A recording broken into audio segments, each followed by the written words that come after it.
एक भाषण, कुछ सेकंड की टिप्पणी, तमिलनाडु की राजनीति में भूचाल। जिस नेता को कभी सत्ता का उत्तराधिकारी माना जाता था, आज वही पुलिस हिरासत में है। क्या ये कानून की कार्रवाई है या राजनीति की पलटवार वाली चाल? तमिलनाडु की राजनीति इन दिनों बिल्कुल उस समंदर की तरह दिखाई दे रही है जिसके ऊपर सब कुछ शांत लगता है, लेकिन अंदर तेज लहरें टकरा रही होती हैं। इस बार इन लहरों के केंद्र में है डीएमके नेता और विधानसभा में विपक्ष के नेता उदयनिधि स्टैलिन। चेन्नई स्थित उनके घर से पुलिस ने उन्हें हिरासत में लिया। ये कार्रवाई उस विवादित टिप्पणी के बाद हुई जिसे लेकर पहले पुलिस में शिकायत दर्ज हुई, फिर एफआईआर हुई और फिर मामला अदालत तक पहुंच गया। इस पूरे घटनाक्रम ने तमिलनाडु की राजनीति का तापमान अचानक बढ़ा दिया है। अब सवाल सिर्फ एक बयान का नहीं है, बल्कि राजनीतिक मर्यादा, महिलाओं के सम्मान और कानून की कार्रवाई का भी बन चुका है। पूरा विवाद तंजावुर में आयोजित एक रैली से शुरू हुआ। ये रैली कावेरी जल विवाद को लेकर आयोजित की गई थी। मंच से उदयनिधि स्टैलिन ने मुख्यमंत्री सी जोसेफ विजय की आलोचना की। उनका आरोप था कि कावेरी नदी के पानी के मुद्दे पर सरकार ने मजबूती से अपनी बात नहीं रखी। भाषण के दौरान भीड़ में मौजूद कुछ लोग अभिनेत्री त्रिशा का नाम लेकर नारे लगाने लगे।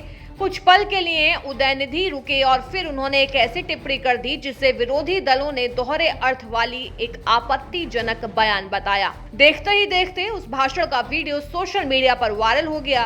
कुछ लोगों ने इसे राजनीतिक व्यंग्य बताया, जबकि विरोधी दलों ने इसे महिलाओं के सम्मान के खिलाफ करार दिया। वीडियो वायरल होने के बाद सबसे पहले सीएम विजय की पार्टी तमिलगा वेट्री कझगम यानी टीवीके ने इस पर कड़ी आपत्ति जाहिर की। पार्टी नेताओं का कहना था कि किसी भी राजनीतिक मंच से ऐसी टिप्पणी स्वीकार नहीं की जा सकती।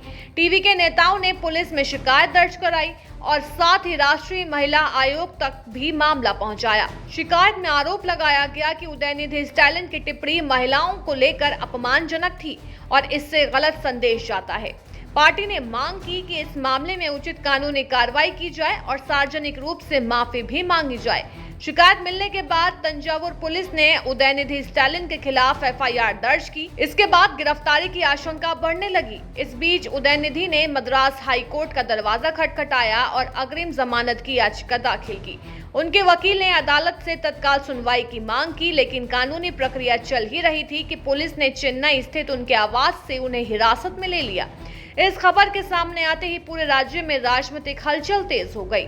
हिरासत में लिए जाने के बाद उदयनिधि स्टैलिन ने मीडिया से कहा कि वो इस पूरे मामले का कानूनी तरीके से सामना करेंगे। उन्होंने इस कार्रवाई को राजनीतिक बताया और कहा कि डीएमके का कोई भी कार्यकर्ता ऐसे मामलों से डरने वाला नहीं है। उनका कहना था कि कानून के दायरे में रहकर वो अपना पक्ष अदालत के सामने रखेंगे।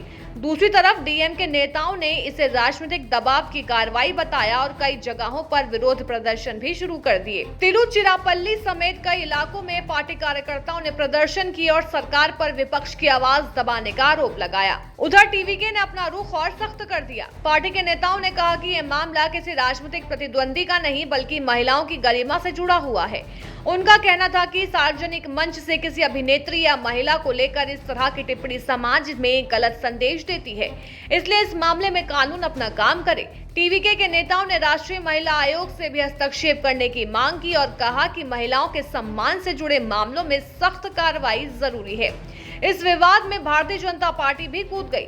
तमिलनाडु बीजेपी के नेताओं ने उदयनिधि स्टैलिन की टिप्पणी की आलोचना करते हुए इसे अनुचित बताया। पार्टी प्रवक्ताओं ने कहा कि अगर किसी आम नागरिक के खिलाफ ऐसी शिकायत होती तो तुरंत कार्रवाई होती, इसलिए इस मामले में भी कानून सभी के लिए बराबर होना चाहिए। बीजेपी नेताओं ने यह भी कहा कि इस पूरे मामले में निष्पक्ष जांच होनी चाहिए ताकि सच सामने आ सके। दिलचस्प बात यह है कि ये पूरा विवाद ऐसे समय में सामने आया जब तमिलनाडु और कर्नाटक के बीच कावेरी जल विवाद एक बार फिर चर्चा में है। तमिलनाडु सरकार ने सुप्रीम कोर्ट में याचिका दायर कर आरोप लगाया है कि कर्नाटक तय निर्देशों के बावजूद तमिलनाडु के हिस्से का पानी नहीं छोड़ रहा। यानी जिस मुद्दे पर लोगों का ध्यान पानी और किसानों की समस्याओं पर होना चाहिए था, उसी मंच से हुई एक विवादित टिप्पणी अब पूरे राजनीतिक विमर्श का केंद्र बन गई। जैसे तेज और बारिश में बिजली की एक चमक पूरे आसमान का ध्यान अपनी ओर खींच लेती है, वैसे ही इस बयान ने कावेरी विवाद से ज्यादा राजनीतिक बहस को हवा दे दी। फिलहाल इतना तय है कि कावेरी जल विवाद पर शुरू हुई एक राजनीतिक रैली अब कई नए सवाल खड़े कर चुकी है। एक तरफ कानून अपना काम कर रहा है, दूसरी तरफ राजनीतिक दल अपने अपने तर्क दे रहे हैं। अंतिम फैसला अदालत और जांच प्रक्रिया के बाद ही सामने आएगा। लेकिन इस पूरे घटनाक्रम ने एक बार फिर ये सवाल जरूर खड़ा कर दिया है कि क्या राजनीतिक मंचों पर इस्तेमाल होने वाली भाषा की भी कोई सीमा तय होनी चाहिए? क्या चुनावी सियासत में शब्दों का चयन उतना ही जरूरी है जितना मुद्दों का चयन? इन सवालों के जवाब आने वाले दिनों में मिलेंगे, लेकिन इतना जरूर है कि उदयनिधि स्टालिन से जुड़ा ये विवाद अब तमिलनाडु की राजनीति के सबसे चर्चित मुद्दों में शामिल हो चुका है।